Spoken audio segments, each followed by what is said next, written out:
That brings us to the end of our public participation and takes us to our action agenda, item number 13, which are items that were considered in our executive session.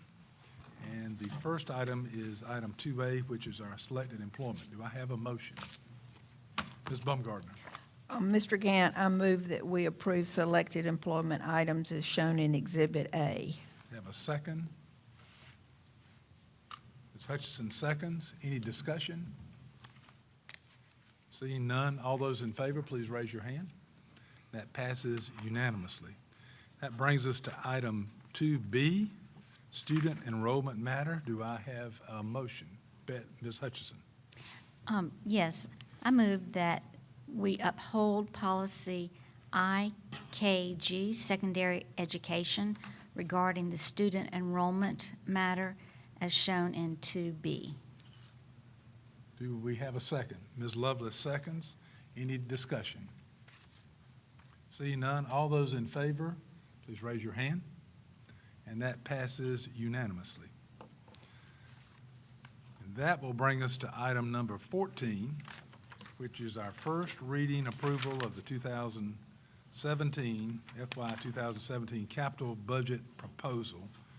And probably ought to get a motion first, and then we'll have any discussion we need to have. Can I have a motion on item 14?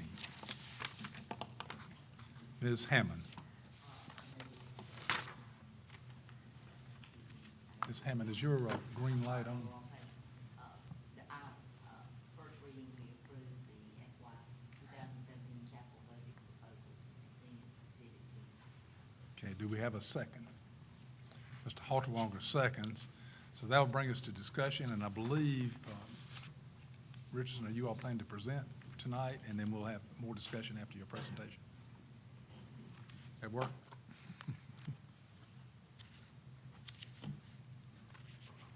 Thank you, Mr. Gant, Dr. Gant. Thank you, thank you. I'm going to ask Scott Carlin to come up, and he's going to try to answer some of the questions that were raised at the last board meeting, but I'll just remind you that this is a 5-year plan that, for $10 million a year, primary focus is our physical plants and, replacing the HVAC systems, technology, activity bus replacements, and some funds for contingencies too, because we do have things that come up on an annual basis that we never really planned for. But this is maintaining the 52.5 mils that we currently have for our capital needs. Let Mr. Carlin try to answer your questions that you had from the last board meeting, and we'll address anything else that you might have. Good evening. Chairman Gant, board members, Dr. Hefner, thank you for the opportunity to come and present to you the capital budget for the FY 16-17 year. With your indulgence, I thought what I would do is begin by letting everyone who's in attendance know that at the last board meeting, the board had asked for some additional information on 2 particular projects. Those included the barn at the Cates Center, and also, as the lady spoke about, the Black Box Theater up at Chapin High School. So what I would like to do is to show you some slides that give some more information on both of those. And I also have in attendance tonight Dr. Bob Couch, the director of the Cates Center, and also Akil Ross, our principal at Chapin High School, to assist me in this. Okay. Just to give you an idea of the location we're talking about for this proposed barn at the Cates Center, it is proposed to be directly off Mount Vernon Church Road. There's a gravel lot that is adjacent to the Cate facility where this is proposed to be located. With the circle, you see the approximate location of where the barn is proposed to be, as well as some pen areas for animals. Any questions on the location? Okay. All right, this is an existing barn over in the Lexington area that this facility is proposed to look very much like. The colors, I think, will be different based on the colors of the Cates Center, but that barn is very similar to what we are proposing. Any questions on that? Is this particular barn a school district barn or just a privately owned barn in Lexington? Privately owned, Privately owned. yes, sir.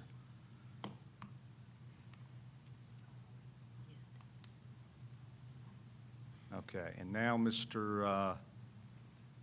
Couch will talk to you a little bit about the programs and what the barn will actually be used for with the curriculum. With help. With help. Good evening, Mr. Chairman and board members, along with district staff. We set a goal really 5 years ago, a programmatic goal by 2016-17. The goal was to have a barn that would support our equine science program. The program is designed to enable students to experience at the secondary level in the equine science program to prepare them to go on to a 4-year program, can go to a local and work in a local veterinary's office, become a vet tech. So there are patterns to go directly to work, 2-year technical kind of program with vet tech, or either a 4-year program. And the exposure they'll get, as you will hear tonight from our teachers, their exposure will also enable them, if they're headed toward becoming a veterinarian, they will be able to work side by side with a veterinarian right there in the barn. So Jessica Jones is going to talk a little bit about the program. Jessica has an undergraduate degree from Clemson in vet science, a master's from Kansas State University, and is working on her vet tech program as well, and we'll be able, hopefully in the future, when she completes that program, to be able to certify students on site once they complete the curriculum that's designed for a vet tech technician to work in the field of veterinary science. So Jessica, if you'll come forward and tell the board a little bit about the program. Good evening. Thank you so much for letting us come and speak on this project. So, as you can imagine, a barn at our school would be a huge asset to our programs. It would not only benefit our classroom instruction, but also would benefit our student organizations and our community as well.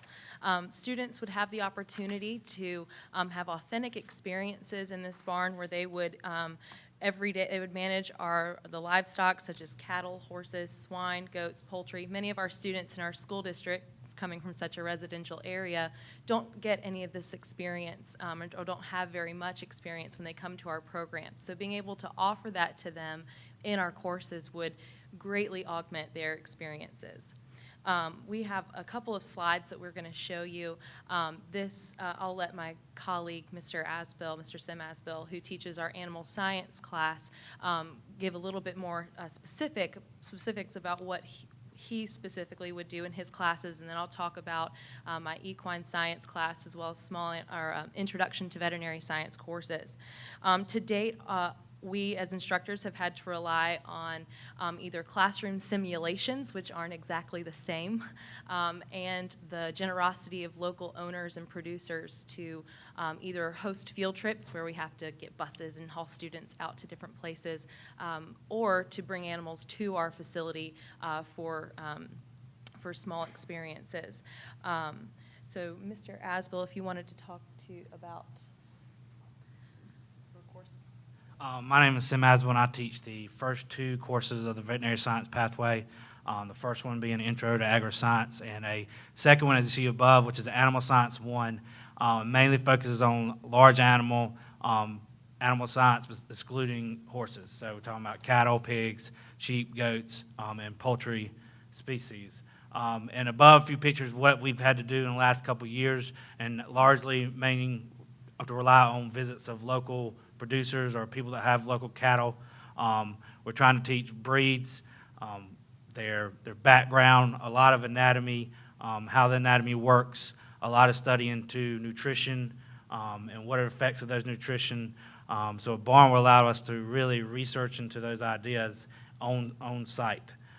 Again, like I said, the pictures are above are us having to go visit local producers to actually get the hands-on and real-world experience. The top 3 are a local guy in our community who has cattle and some chickens. One at the bottom is just outside our classroom where we're shearing a goat to show body parts, talk about muscling, all the things they would need to know about that animal. So right outside a classroom is not the ideal place for this, where if you have a barn, you have wash pits, and you can clean, and you can probably store the equipment at a better place and easier access for tables and stalls and everything you would need to actually do that activity more efficiently. This next set of pictures is specifically related to our equine science class for which this project, I believe, was originally proposed. The first picture on your left is a set of really, really great stocks. It's a restraint device that we use for horses, and we haven't been able to use them. We've had them for a few years and haven't really been able to put a horse in them because there's not a barn facility for us to have horses and to use them. So we'd really like to put that piece of equipment to use for demonstrating things such as dental flotations in horses and different reproductive technologies that we use in industry, and get our students having some hands-on techniques using that equipment. We've had to haul in horses to our facility. Again, the top picture in the center is producers hauled in miniature horses. Large 1,200-pound animals can be quite intimidating for some students, so we start with miniatures to learn grooming techniques and anatomy and conformation and such. And then we would go into the bottom picture. That's a local producer who welcomed our students out to her facility, but we had to get students to that facility and that sort of thing, so there's some logistics that we had to deal with. Having horses on site, especially for this class, would be very beneficial to our program. Students would be able to learn immensely more than what I can teach them without. My degrees are focused on equine management and equine business, and so I know from experience that it's much easier to learn these skills having those animals on site. This next slide is specific for my Introduction to Veterinary Science class. This course is focused specifically on the skills that these students would need if they were to start working in a veterinary practice or if they're to pursue a career in veterinary medicine. The top right is related to parasite management in animals. The bottom picture is an example of dental flotation that we would do in horses. We have all of that equipment, we just don't have the animals on site for us to use.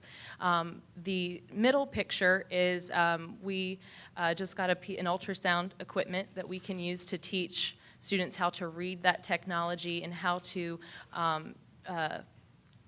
identify or pregnancies in different animals.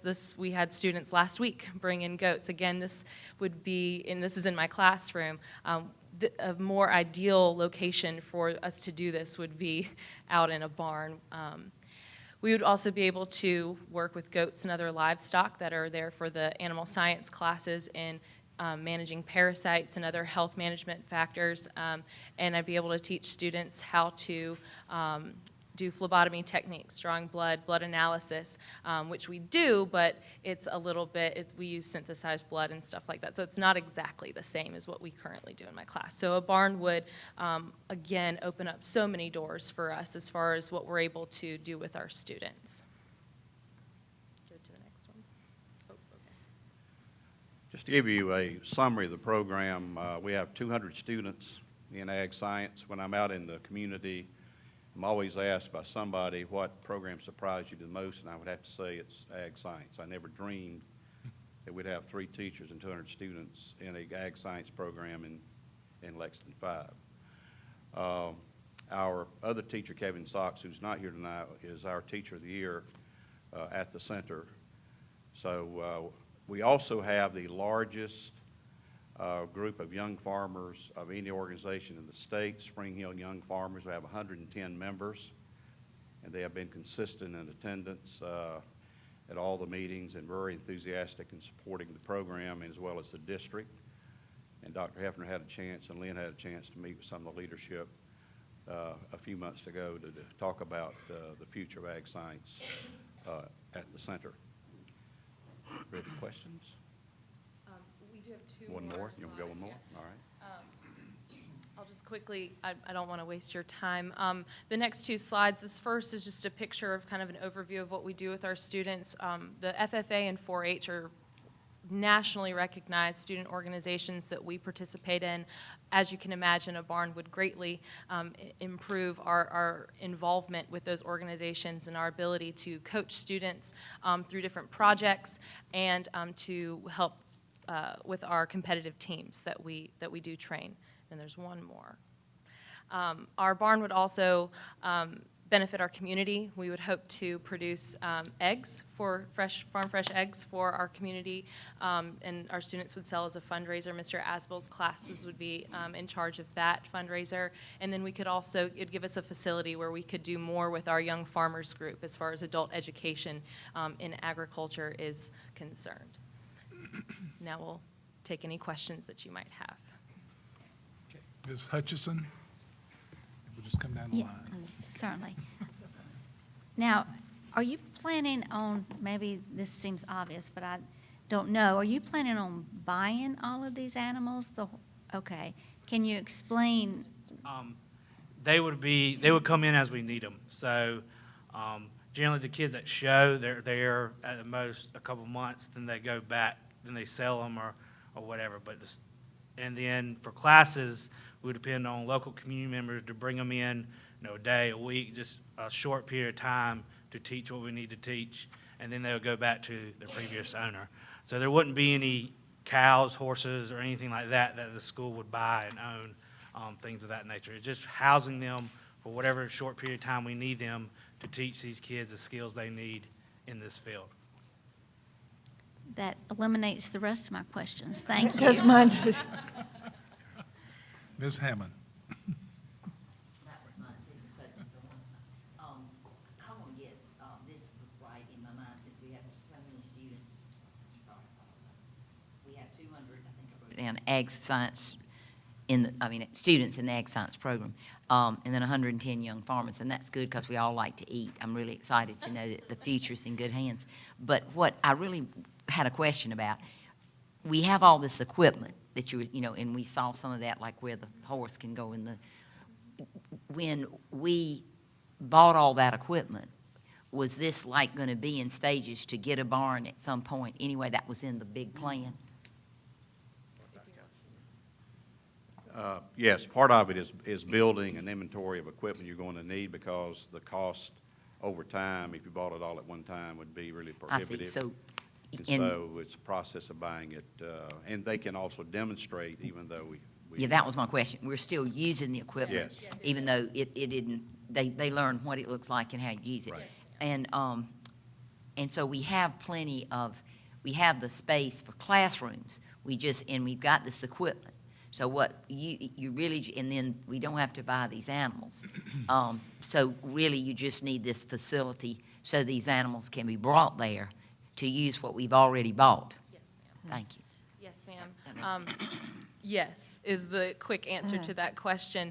And the barn is a facility that these students would be working in industry. So again, a part of creating those authentic experiences, bringing those animals to the classroom has worked for the past few years, and we've been able to do a lot with that. But to quote one of my advisory committee members, our classrooms are sort of sterile environments compared to what they would see in the field. And so we would be able to have, like I said, daily access to these animals where students would learn the ins and outs of managing them on a day-to-day basis. And then we could use the stocks, or we could use the ultrasounds that we have on a more regular basis. Well, I wasn't going to be funny, but I was going to say we really did put the cart before the horse. Yes. But I get it. We can get the horse. Yes, yes. Mr. White? Can we go back to the very first slide for a second?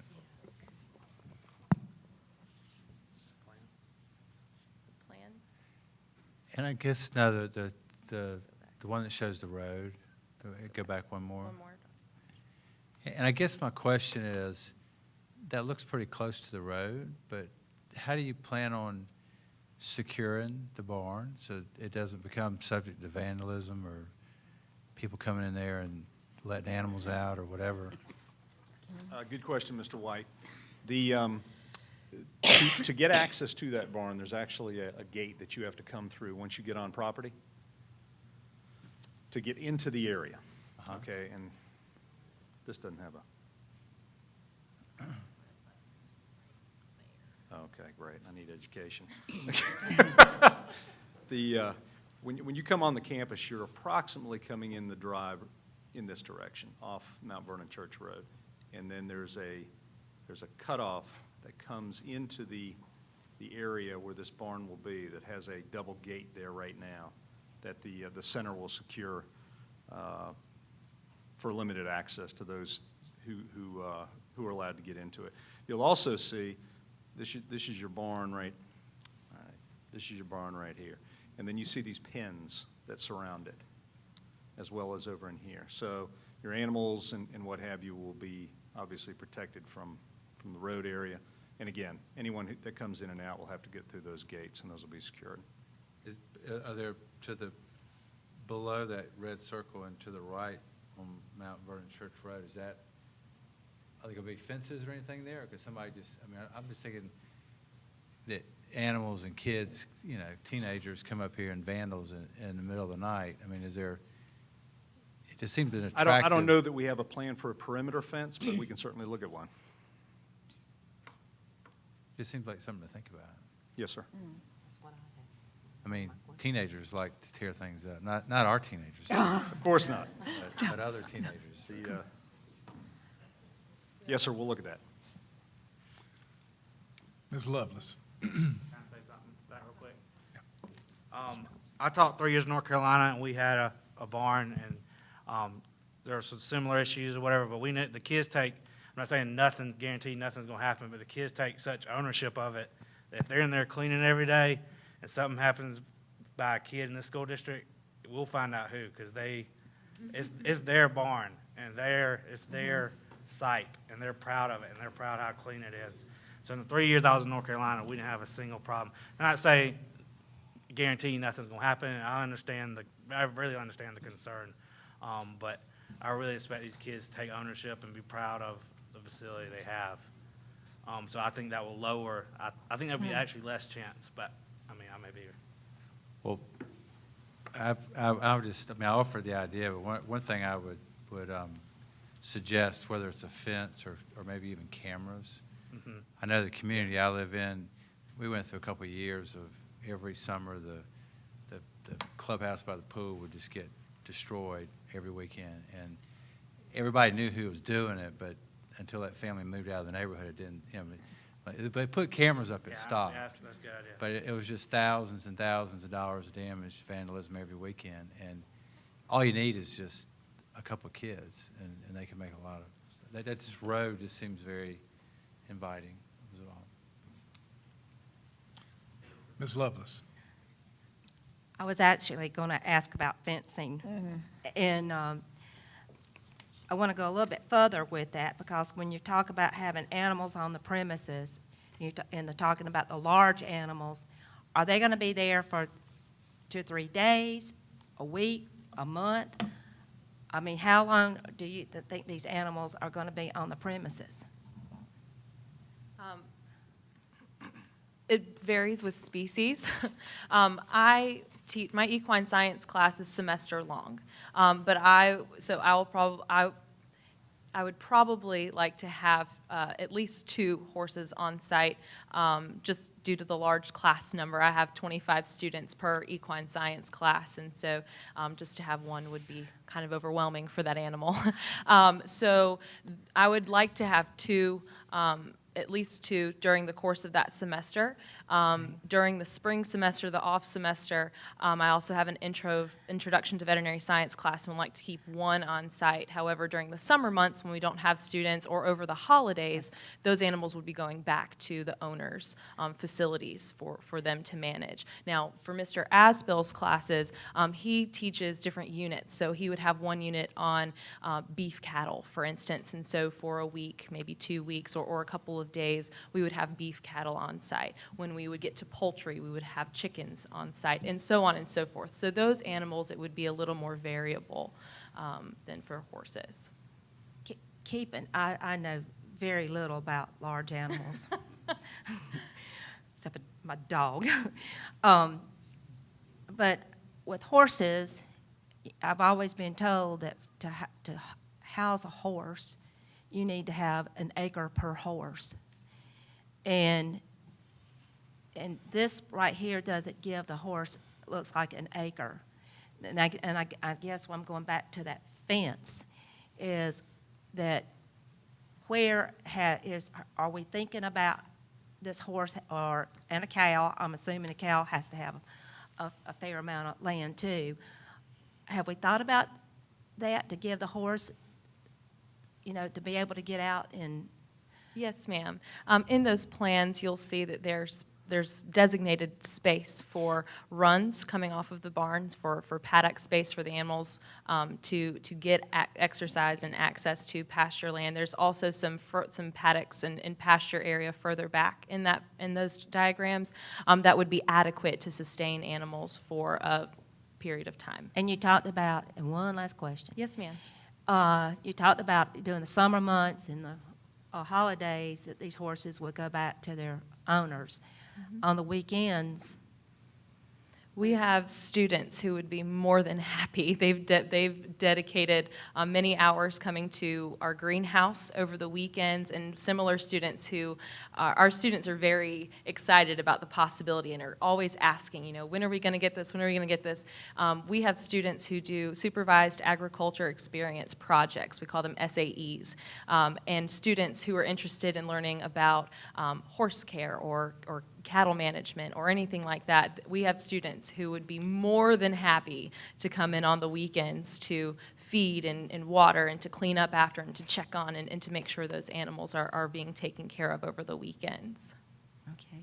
Thank you for the answer. And that's answered. Any other questions regarding the barn part of this? Dr. Hefner has a question. He has a background in No, Missouri, yeah, so I yeah. see some Oh, my goal was to get off the farm. I'm certainly not an authority. Life comes full circle.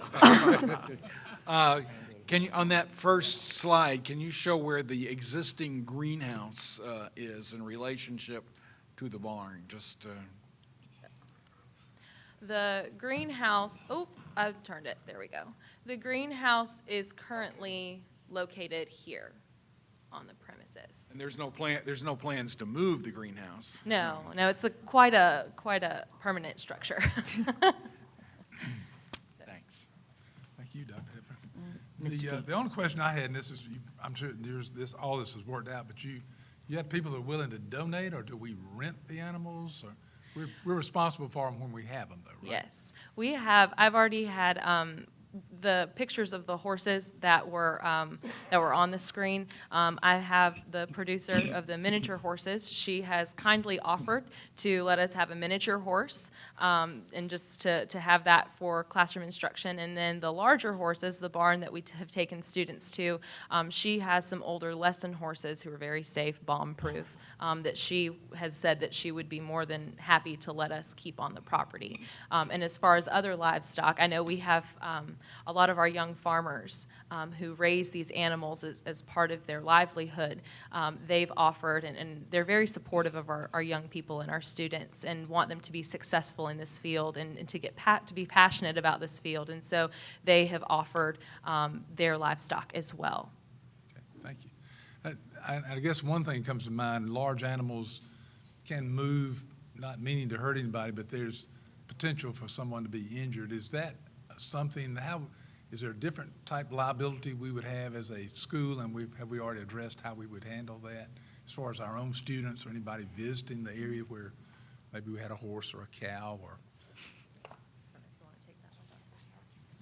We will look at the policy to see if there needs to be an attached rider to that policy. I know in Pickens County, the district policy covers all students under all programs. Okay. Same thing down lower part of the state, Jasper County as well. So we'll take a look at with Lynn, make sure that that's adequately covered. Great, thank you. And, in the event that it is not covered, I have spoken with the owner, Miss Alex Markotsis. She's the owner of Silver Dollar Stables, and I've already spoken with her about. She runs a lesson barn, and so she has children out at her facilities all the time. And so I've spoken with her and gotten some information about her liability waivers and that sort of thing, the legal side of that. So when it comes to that, or if it comes to that, we do have some resources that we can tap into. Great. It's very informational. Ms. Hammond, I was going to see if anybody else had a question. Thank you. I was just thinking, so basically, as far as the teachers we have it, the equipment we've got, do we have an estimate of just the size barn that we'd want to build, of the cost of it? Oh, right, I'm sorry. See, I'm bad. I didn't read that. But that's our only cost, is building the barn? Well, it's the barn. I mean, the- I'm saying, no, that we don't need new teachers after we have the teachers in place, the equipment in place, so if we have that facility built, we're good to go, I guess is what I'm. Okay. I just wanna Mr. be Carlin, sure. do you happen to know a square footage of the barn? Yeah, Is it- I'm, 36 by 72. Anybody want to use a We'll calculator? ask Ms. Jones how big it 36 by should- 72. 36. It's about 20-some thousand square feet. No, not that big. it looks small. I was like, you can't do that.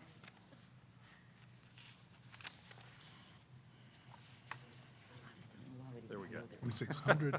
Oh, my gosh. 6-stall barn, if we go back. And then also to include the lean-to. The lean-to's on the outside of it. So you're looking at 2 stalls longer than this. This is 36 feet wide with a 12-foot lean-to.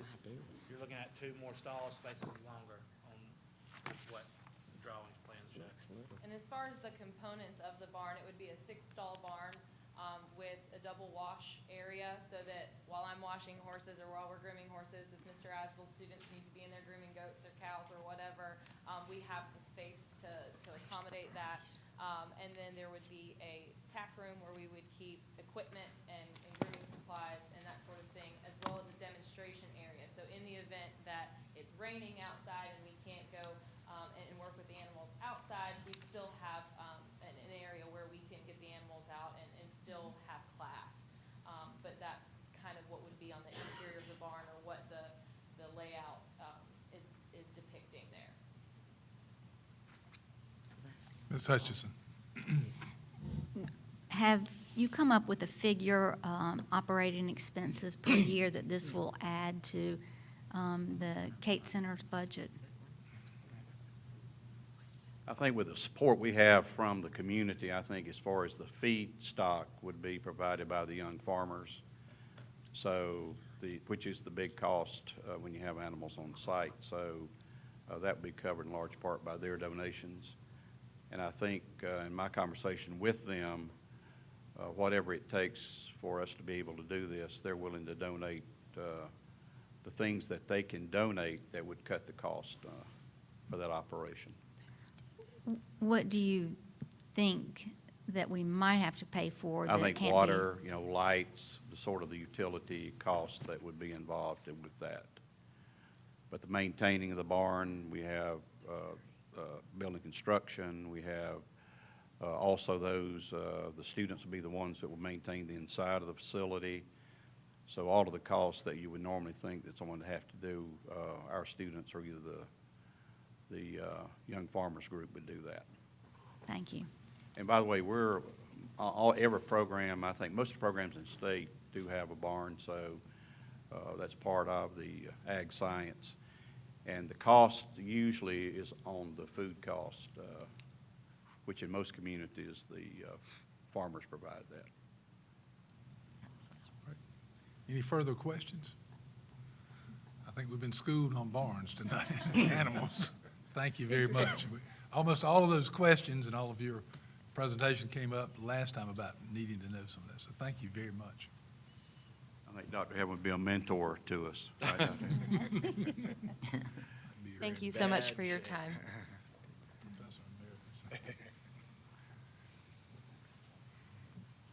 Okay. Any other questions regarding the barn before I go on to Chapin High School? Okay. All right. Again, just to give some of our viewing audience an idea of what we talked about last time, there's a black box theater, black box drama theater at Chapin High School that currently exists in what we call the Fine Arts Facility. And if you look at the slide there, the little red circle indicates the approximate location of where the theater is. and of course, relative to Columbia Ave right there at the front of the school. Now, this is not as visible as I wanted it to be, but on the left-hand side of the slide, you'll see the floor plan, the latest floor plan that was used during the bond renovations, and the circle shows the approximate location, and then on the right side of the drawing, it's basically a blow-up of the black box floor plan. Now, when Dr. Ross originally approached us about the black box, we took a look at the existing facility and obviously recognized that it's not up to standards for just about anything to do with fine arts. The interior is dilapidated. Most of the equipment does not work. There's not a curtain that currently exists there, though there did at one time. The house lighting is out of date. There's really nothing in the facility that makes for a conducive learning environment. So what you find, board members, in the current proposal is to refresh that area and bring it back into a usable condition in its current state. And what Dr. Ross is here to talk to you about are his ideas on the space from an academic standpoint. Dr. Ross. Good evening, Mr. Chairman Gant and the board members, Dr. Hefner, and to our administrative staff. I want to again thank you and echo Ms. Gleaton's thank you for your time in looking into this. As principal at Chapin High School, I want to thank you for our ability to cut that ribbon last year on the major renovations and additions at Chapin High School, and you're recognizing this. This request basically comes from the needs that we hear from our performing arts directors. I have 3 of the 5 programs represented today. I'm going to ask them to stand as I call their name. For drama, Ms. Emma Shelton. For chorus, Mr. Nicholas Shoemake. And for band, our District 5 Teacher of the Year, Mr. Kevin Hebert. Thank y'all for being here. And basically, there is as we've grown our performing arts program, I believe about 20% of our student body is in the performing arts. That's not even counting the visual arts. And we're finding as robust programs grow at Spring Hill and Irmo, we are looking for an opportunity to find another venue on site for our performing artists. So in talking with them, it has generated a lot of excitement. They're very excited about it, and we have our supporters here tonight. So we basically came down to what could this space provide as far as an on-site venue that would still be in concert with the stage that we have in the arena. I don't think that what we're asking for would knock out anything else. We're still going to need that. And so we basically need a performance space, performance stage that would accommodate our performing arts, that's band, orchestra, chorus, dance, and drama, and between 350 and 400 seats. And as our director said, they don't mind doing multiple shows. It's just having the space in place.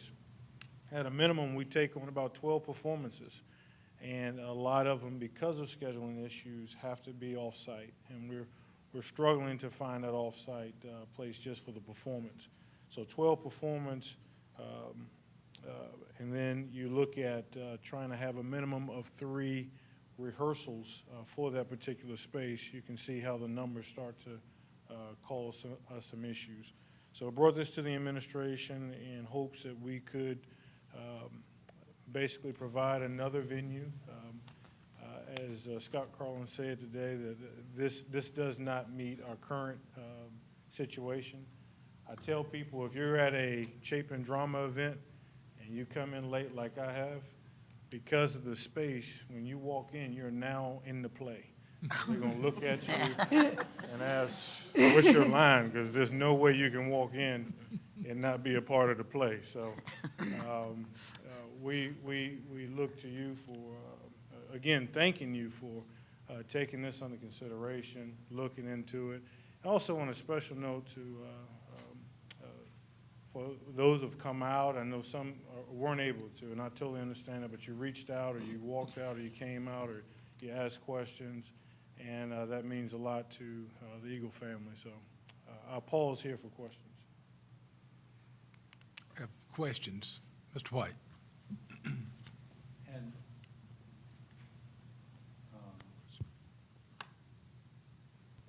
And, well, I guess my question, you said ideally 300 to 400 seats. Is this upgrade going to accommodate that?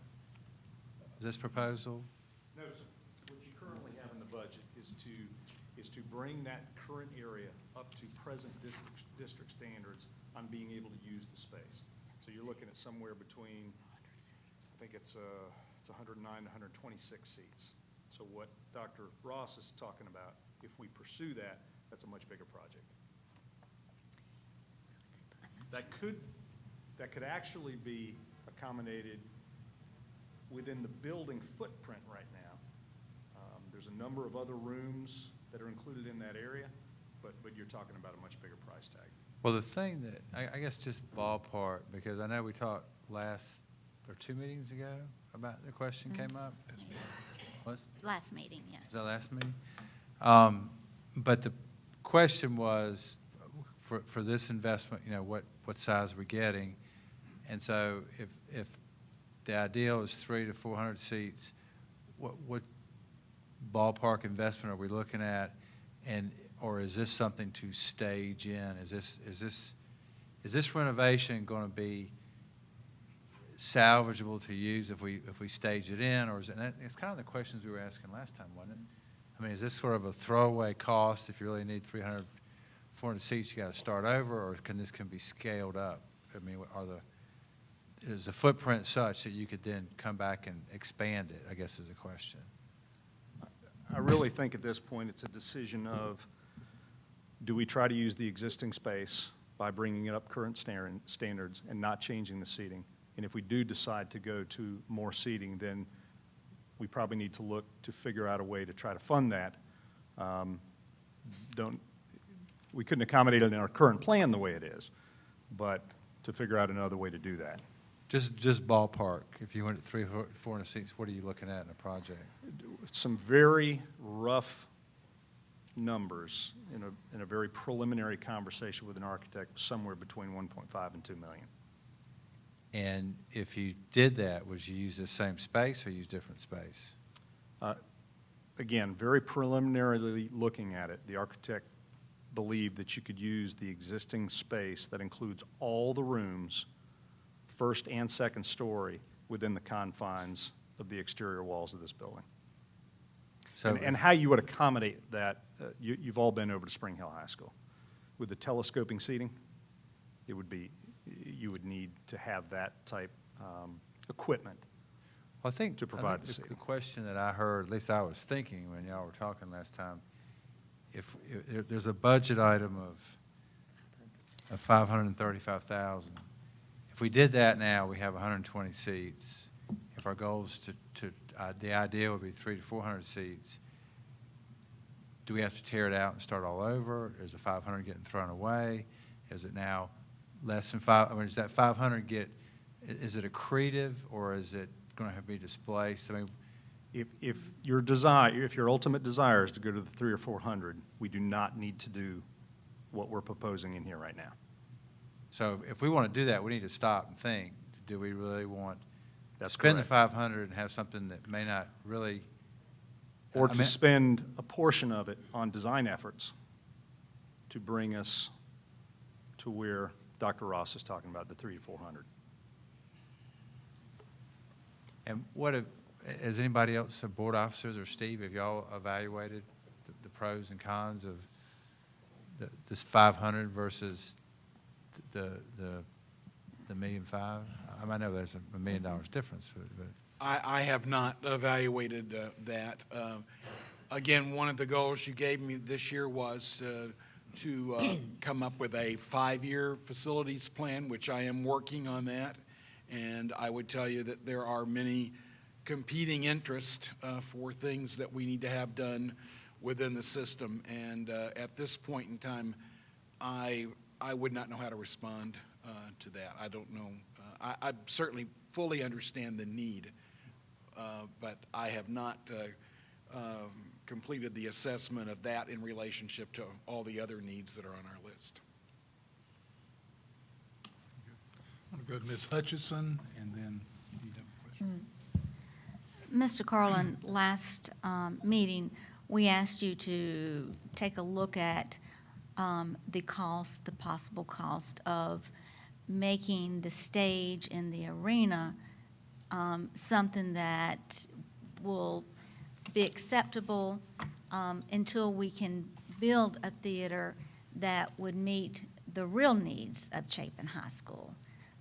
That where the choral groups and the orchestras, because, you know, there's no way the orchestra could get into the black box now. Did you find out some prices? Did you figure out what we could do to make that stage in that area acceptable? Ma'am, let me make sure I understand. Are we talking about the area in the cafetorium or this particular space right here? No, the stage in the arena, the new area. The new arena, Mr. Ross, there's a stage up Yeah, there. yeah, and I can speak to that. We Yes, talked ma'am. about the Go ahead. acoustics that were in the arena, and my recommendation to Scott was, I didn't know if it was prudent to spend another dime into that, just because we may upgrade it, but I think it's a pretty good job of what you're going to get in that type of space. What we run into is the scheduling conflicts with volleyball in the fall, with basketball and things like that. Now, we still work around that. We have orchestra, we've had band concerts in that area, but to be prudent with district funds, we didn't know if it was, you'll get much more by putting more money into acoustic sounds and things of that nature, just because it also has to serve as our athletic space as well. Well, two comments. And I understand scheduling is difficult, but certainly the arts deserve to have, you know, as much, there should be a general meeting at the very beginning, and the arts should be given the same opportunities for space as athletics. So it should be, you know, they should be treated well. But then the second thing that I'm looking at is, number one, I haven't heard a cost of what it would be to make that acoustically feasible, because the black box with 100 seats, it just seems like we're throwing away $500,000 for something that really is not what the community really wants, and it's not what the board wants. So, you know, I'd like to know how we can use the stage that we spent money on, our bond referendum. How can we make that do until we can afford to get a truly adequate fine arts facility or stage or theater? Yes, ma'am. I apologize. I did not catch that request in the last meeting, but if it's the board's pleasure, that I will certainly look into getting that information for you. Well, I would have to have that before I could vote on this, so I will make an amendment Yes, ma'am. because I can't vote without that I information. understand. Ms. Baumgartner. Yes, I had the opportunity to look at the Black Box Theater, and my problem is I don't think it's got the footprint big enough to accommodate much of anything for you. I think, you know, you would need, with the participation you have, and with where the Black Box Theater is, it's kind of at the end of a U. And so adding additional space to make it more usable doesn't seem as impossible as some other things. I know we're talking about a lot more money, but at some point I'm looking at needs. I think I don't think it can accommodate much. I could maybe do a small drama, but it couldn't do even it certainly couldn't do chorus or even the jazz band or something like that. It's just, to me, it doesn't look as usable for the size of school you have and the participation. And I want to make sure that we have something usable. And I know we've got competing needs, but I'm thinking that's, you know, I want to renovate it, but I may want to do again, because of the way it's situated, I think it's very possible to do it to larger specs, either make it longer or wider. I'm going to go to Ms. Hammond, then I'll come back to you, Mr. White.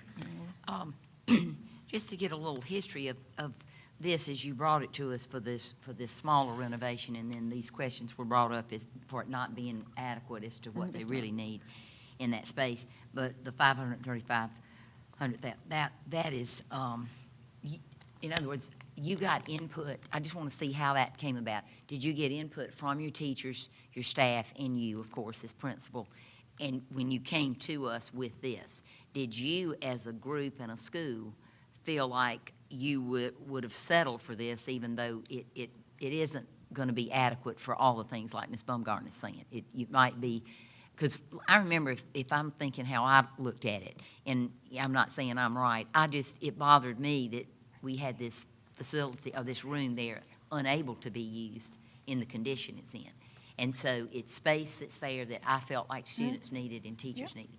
So I'm just trying to see, as y'all came to us with this, somebody came together thinking this was a good idea to bring to us. But if the board sounds like we really don't want to put money into that, and then it doesn't meet the needs. Am I correct? Am I hearing you guys right? And so, but I am interested if you as a school would rather have that now instead of not sure of what you'll get later. Because I too am like Ms. Hutchinson, it's not something I'd vote on right now because we all agree with the need. But I want to know, if you brought this to us, maybe this has a lot of input and this is what you would like to have. Yeah, initially, when you look at the room and when you visit it, we knew it needed some upgrades. So when I talked to the administration about that, that's kind of where that first figure came. Then the question was to go and make sure, we heard from the last board meeting to, make sure that this take care of our needs. So after that, I brought in the directors and we met and we've asked the booster clubs and some of them represented here to tell me what you need. I want to say that we recognize the importance of arts. I feel strongly about that. I schedule as best I can, but we need another performance space. So the 300 to 5,400 seats was basically taking all that information from the directors, from their booster clubs, what they're trying to do, what they want to do. I think we're limiting them in the number of performances that they can have and what they would like to do, having that space. And we realized, I'm not an architect, so I said, if we could open up this area of, I think, over 3,000 square feet, what possibilities could we have as far as providing an on-site, another venue? So that's what brought this forward. But this came in as a result of really getting down and getting information from directors about how many performances they're currently doing versus what they want to do. What are seating capacities at some of the local churches? What are the difficulties that they're having there? And again, I'll reiterate, we use this in conjunction with the arena stage. That will continue to be used. But if they go to where they want to, we will have the scheduling of just the performing arts alone will be a task unto itself. Well, this space, if this one had been done or approved and done, it'd mainly just be good for the drama, like Ms. Baumgartner is saying, maybe like a play. That'd be all it could really, that seating of this smaller amount could do. Yes, ma'am. Mr. White. No, I think that helps, what I just heard, but if I understand this, this is not really adequate, but it could take some of the competition out of that main stage in the arena. And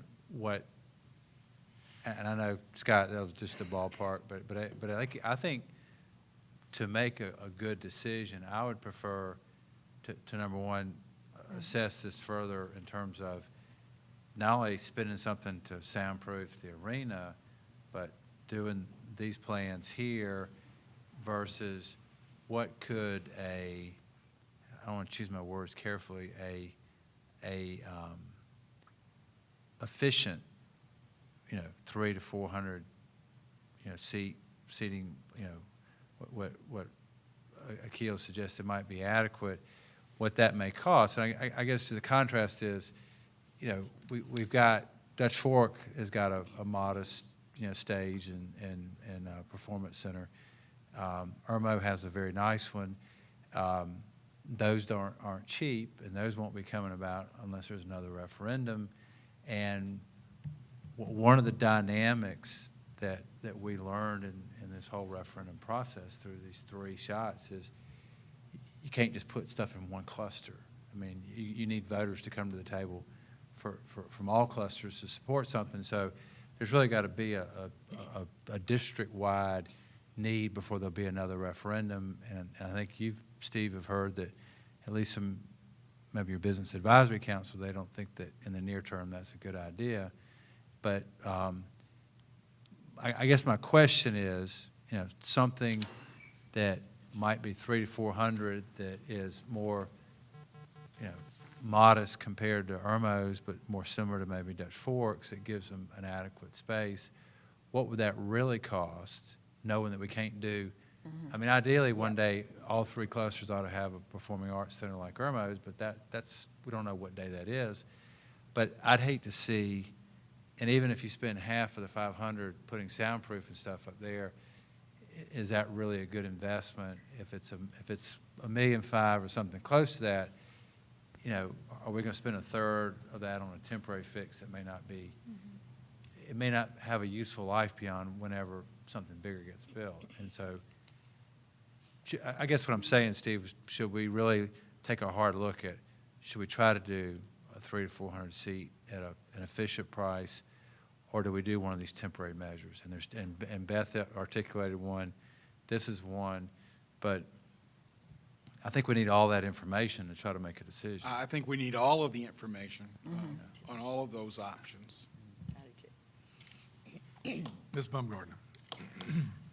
Just kind of to put things in perspective on what we're looking at, and, you know, that Dutch Fork High School, we are looking at upgrading the auditorium, lighting, rigging, and audio-visual, and that's $400,000. So, you know, looking at major renovations, I think we're not, you know, and I'm not questioning that amount right there at Dutch Fork, but I'm saying, looking at what I see at Chapin, there's a great need at there. I agree with Mr. White. I think we need something that may be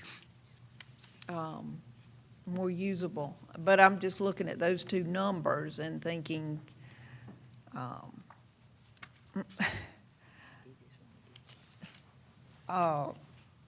that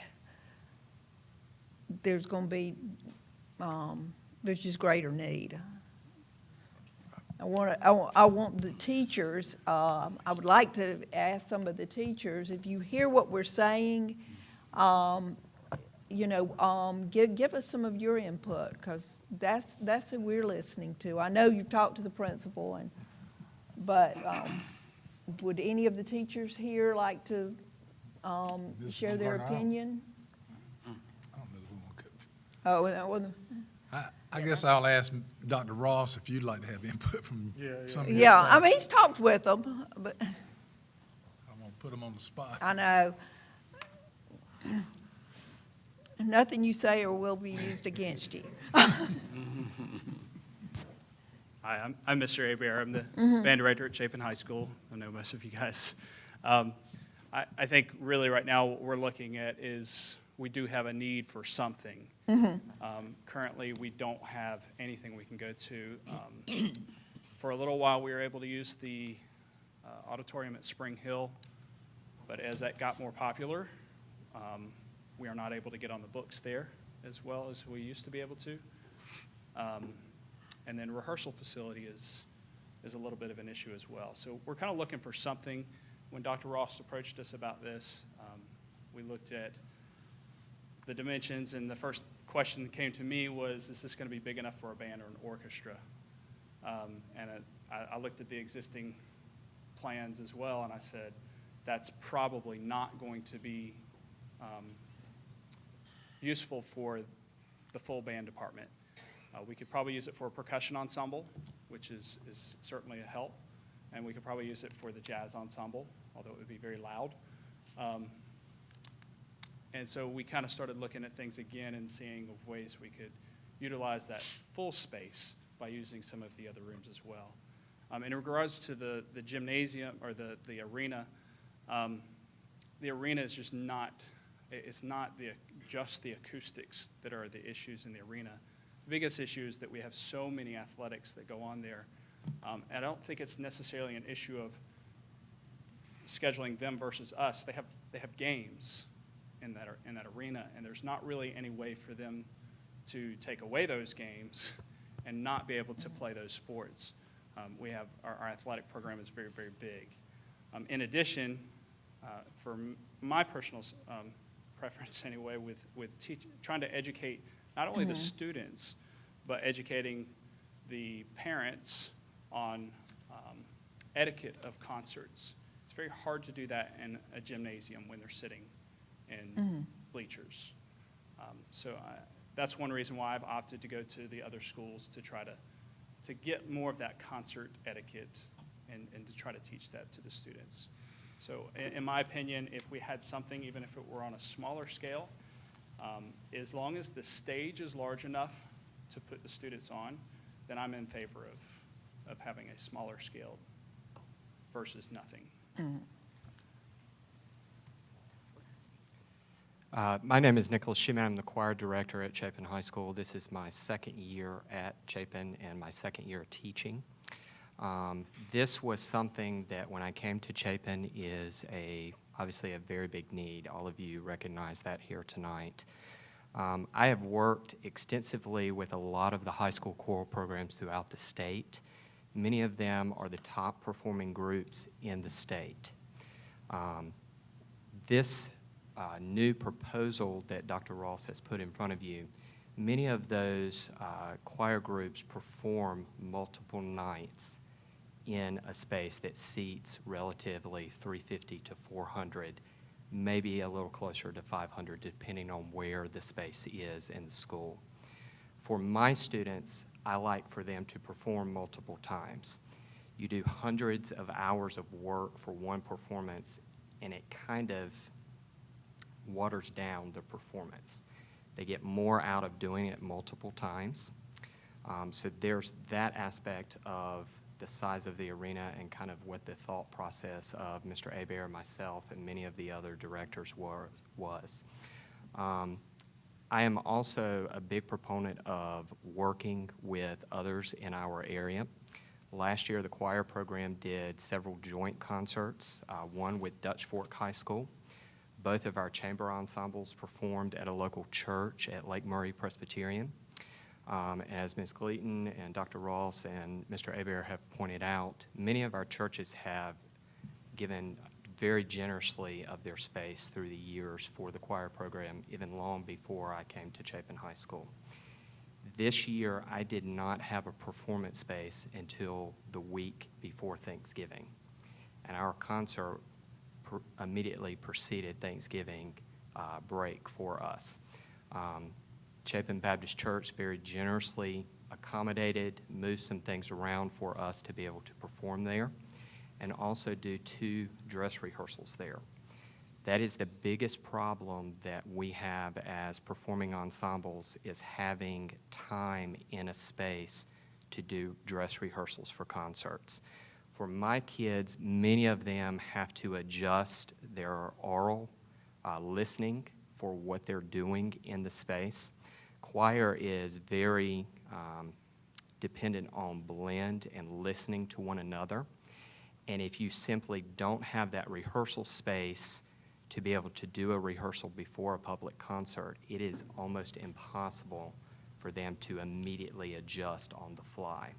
So that will also help alleviate some of that problem with not having some rehearsal time in spaces. The other thing, going back to working with others in the community, I've really reached out to my feeder programs at Chapin Middle and Chapin Intermediate. Christy Metz is at Chapin Intermediate, and Maurice Burgess is the choir director at Chapin Middle. All 3 of us have really been working together to kind of streamline the process of helping each other utilizing resources and things like that, this space, I think, would be very adequate to be able to accommodate their concerts as well. Now, I may be speaking out of turn, but if we provide the new proposal that is being put before the board, this gives not only Chapin High School, but if we're able to schedule it correctly, Chapin Middle School and Chapin Intermediate School a place for those performance ensembles to do. So, thank you so much. Thank you. Mr. White? Can anybody tell me how many people can fit in this theater we're in? I'm trying to visualize what 100, yeah, 300. this one.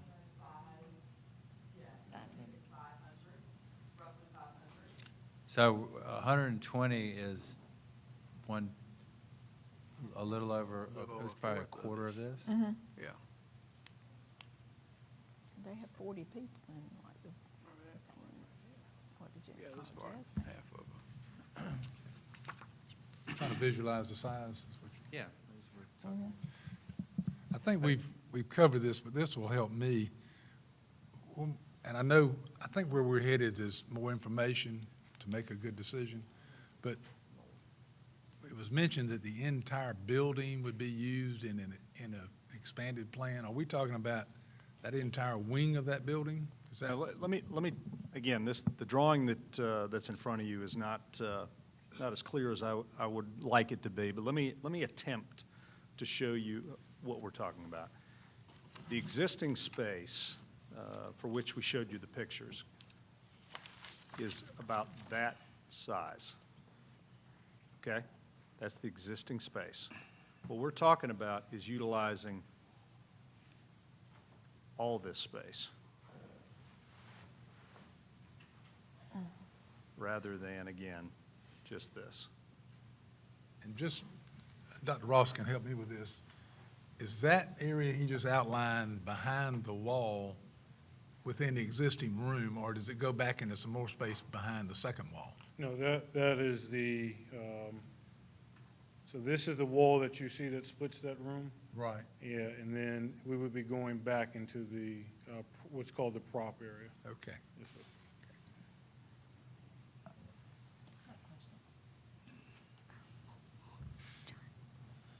It does a couple of things. Number one, it adds a location for a lot of seating.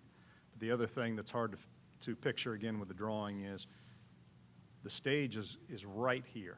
Right. So you really lose your edges with your entrances. There's an office right here where there's a door, and there's actually an entrance here. So that your actual stage space is about that big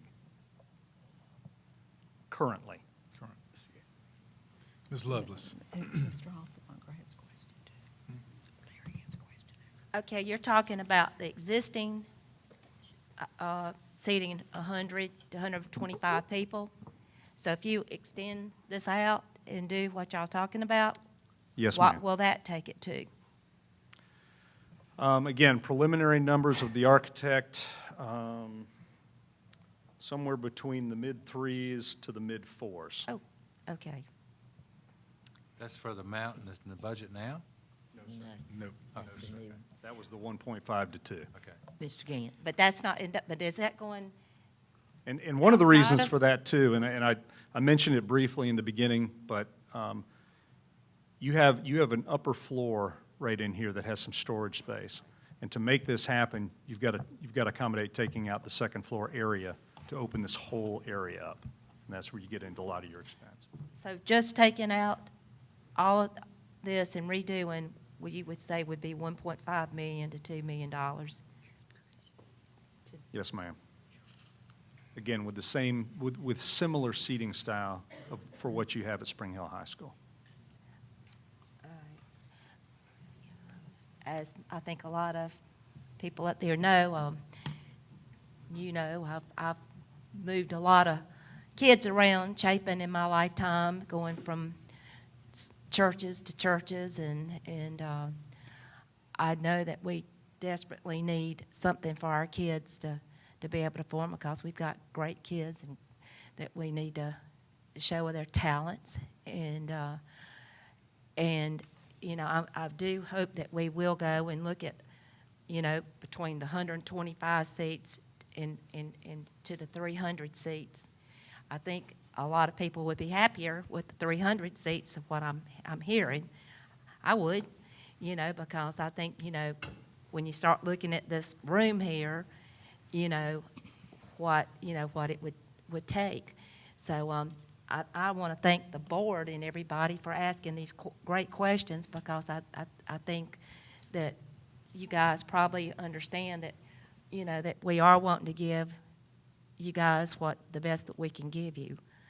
So I'm ready to see what we can do for, you know, to try to expand her out and get maybe the 300 seats. Thank you. I'll recognize Mr. Halterwanger, and I'll come back to Ms. Hammond. I think I heard Mr. Ross mention, but before I get to that, I think the support, first of all, from the teachers and parents and students is excellent. Obviously, you need something done, is what I'm hearing, and it seems to me there's a lot we need to know of it to make an informed decision. But I think I heard Dr. Ross mention that earlier when he made his presentation, doing multiple performances.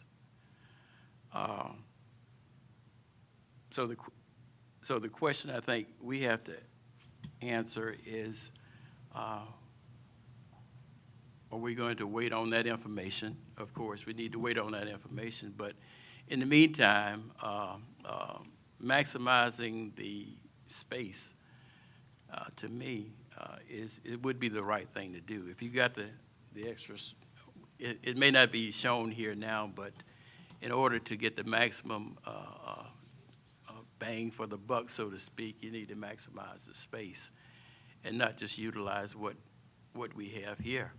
Would be the most appropriate thing to do in the meantime. But in the long range, as Mr. White said, of course, it would be meaningful, I know, to the Chapin community to have a venue like Irmo has, or like Dutch Fork has, this type of thing. But we definitely, I believe, need to see something indicating the dollar amount in order to maximize that space. Ms. Hammond. I just wanted to ask the space that could be utilized for the larger amount of those, Dr. Ross, are they classrooms right now? They're just storage. I think I heard you say storage. So Yes, there wouldn't, it's not displacing, that's not something like where we would be taking any No, space ma'am. that you already Yeah. need for So classrooms. this is their classroom area, that's the stages, and this is what's called prop room, dressing rooms that are here in an office. And so with the additions and renovations to the classroom, we have an art class that we can use for instruction during this time. And you'd still have some storage Yes, for, ma'am. for instruments and all that kind of stuff. Yes, ma'am. Well, I'm going to call on Ms. Hutchinson in just a minute, but it appears, one thing I've noted that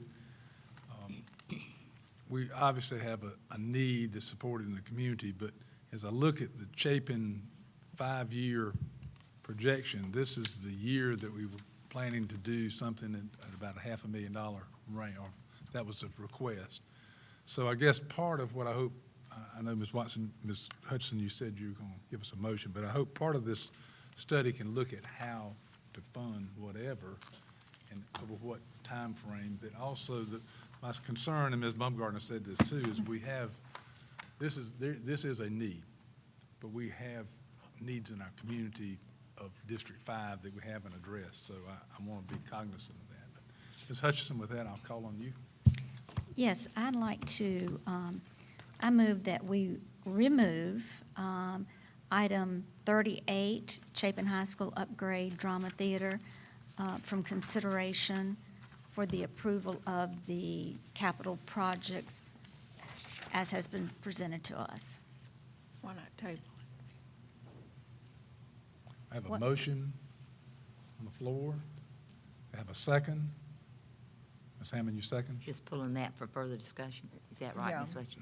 She's asking to have it removed Okay. For now. from Further this, from this consideration. budget. Okay. Right. For You consideration. second. yeah. All right, now, Second. further discussion, I'll go back to Ms. Hutchison to. Right, well, I'm asking for it to be removed so we can go ahead and vote on the On the rest of the other, I capital understand. right now.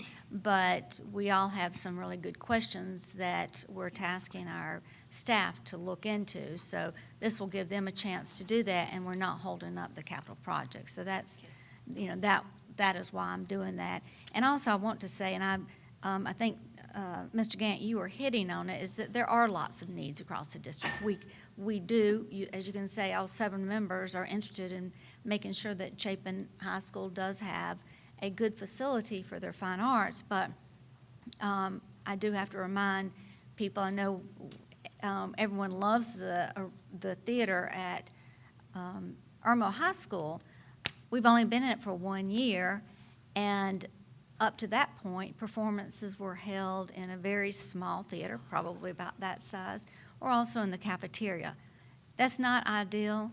There are a lot of situations across this across this district where the facilities are not what we'd like for them to be, but with limited resources, we have to figure out different ways the best ways to be fair about the distribution of our funds. I do applaud all of the schools for using the community, and all the community people for working with us to make their facilities really helpful and useful for us. But I think that we need a lot more information, and we need to weigh the pros and cons and to decide long-term what is going to be best for Chapin High School. Any other discussion? Mr. White? I guess the question is, how long will this take? I mean, we're approving a budget. Yeah, I guess none of these things start before the summertime. I mean, you wouldn't do a project like this in the middle of the school year, but is there a way to bring us back information that we don't, I say we are going to make a decision, but we could try to make a decision within the same time frame of the cycle of projects that would be going on in the capital budget? Mr. White, do you mean, would we have enough time, assuming we have 2 weeks until the next budget meeting, to gather all the information? No, I'm saying from the time you would actually start doing work. I mean, I know this stuff is timed on, yeah, I know there's design work and there's all those stages of work, but, I'm assuming we're not going to necessarily have enough information to make a decision in 2 weeks, but is there, so we're not sitting here in another year and a half, 2 years. Is it possible to bring us back information so we're not behind the cycle of projects that, if it were in this budget now, does it kick off in 2 weeks, or does it kick off in the summer? Does it kick off, or is there time to stage this where it's not materially behind? Maybe that's not possible. It's just got to go another cycle. Well, to go to the bigger scale, what you're getting into is more heavy construction than refreshing the existing area. So you'd have your design process, you would have your approval process through Office of School Facilities, and then you would have your bidding and construction phase. So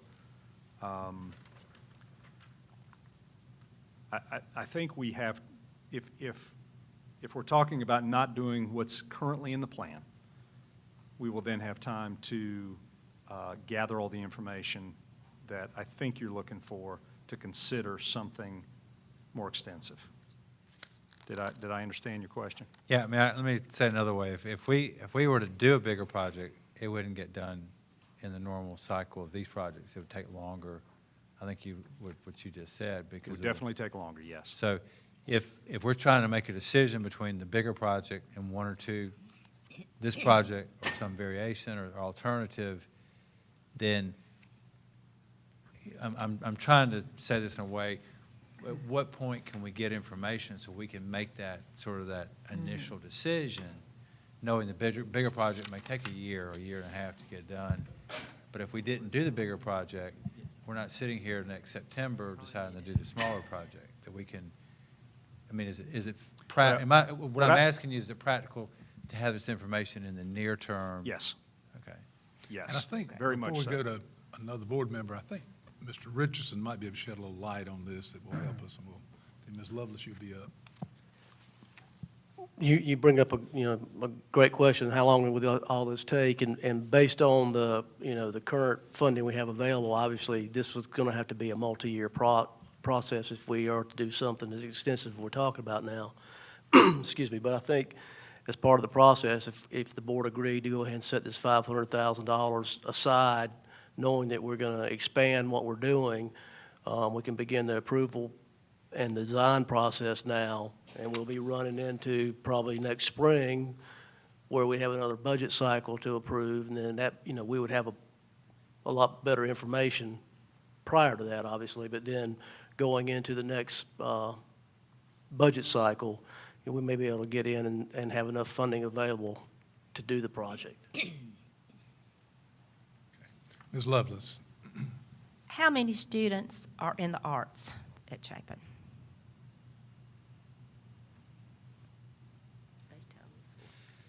Curious to I don't find. know about the visual arts.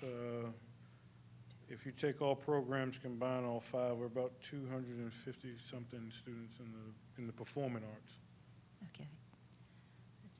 Just curious. And if we can go back to Mr. Richardson, I think I have a question I need you to help me with. I know we base our total each year, we're at $10 million because of our continuing indebtedness, not exceeding the millage rate that we have. What would be the best way? I mean, we have a motion on the floor and second, we're discussing taking this item out. What does that do to our projection? I know that these are the items that made the list this year in this projection. Is there, what would be your recommendation if this is removed for this year, looking at a bigger project, to address some of the other issues that are coming up that hadn't hit it this year? Is there a? Well, excuse me, I don't know that I can answer that question. I mean, we've got some items, obviously, that are about the same cost, but I don't know that we're far enough along in that process to be able to start something this summer if we've got it planned a year out. And I think that comes from Ms. Hutchison's explanation and discussion of the fact that we do have lots of needs, and I don't want to waste an opportunity to address a need, but if we're looking at a larger project, we're looking at a longer time period. So I don't want to lose an opportunity in there. So and this is first reading. We can make adjustments next time and do things. So add that to your things of thinking about too. All right, we've had an amendment, a second. We've had discussions. Any further discussion? And the amendment is to remove this item. Ms. Stowers, you want to read it back? Do you have it or?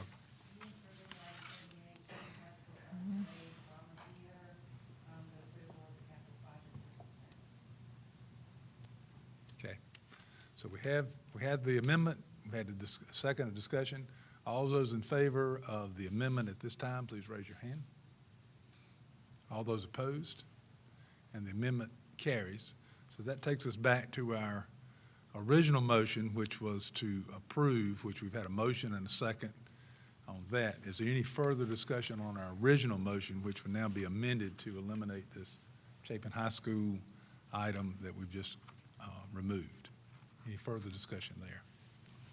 If not, all those that are in favor of the original motion as amended, please raise your hand. All those opposed, and that is unanimously passed.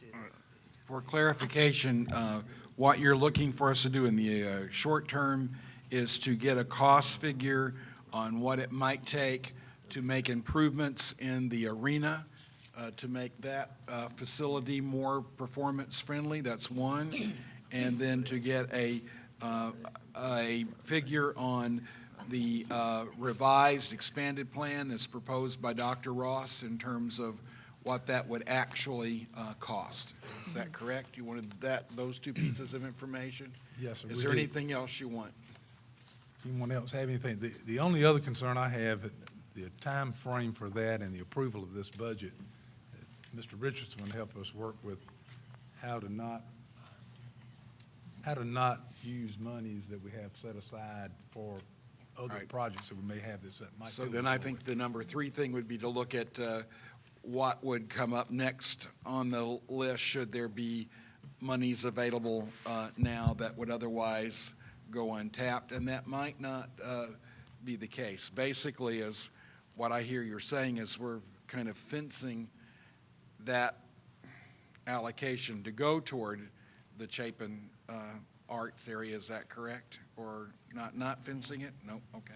I don't think that's really been discussed. I Okay. think that's for another, once we have some more information, then we can talk about it. Once you get the numbers, okay. Will we not just sort of hold that money aside Well, until? we've got two more yeah. One more. One more. So I feel like we're jumping ahead. Why don't we just wait and get some information? We didn't get all the information that we asked for last time for today. So let's get the information that we need to make a good decision. And if we decide, we haven't even discussed whether or not to wall it off. So I think let's talk about that next time. So it's still very doable, have it there or not have it there, or bracket it for that use. It's out in Cypress. All right, so we're good with your proposals. Okay. So that brings us to our discussion agenda.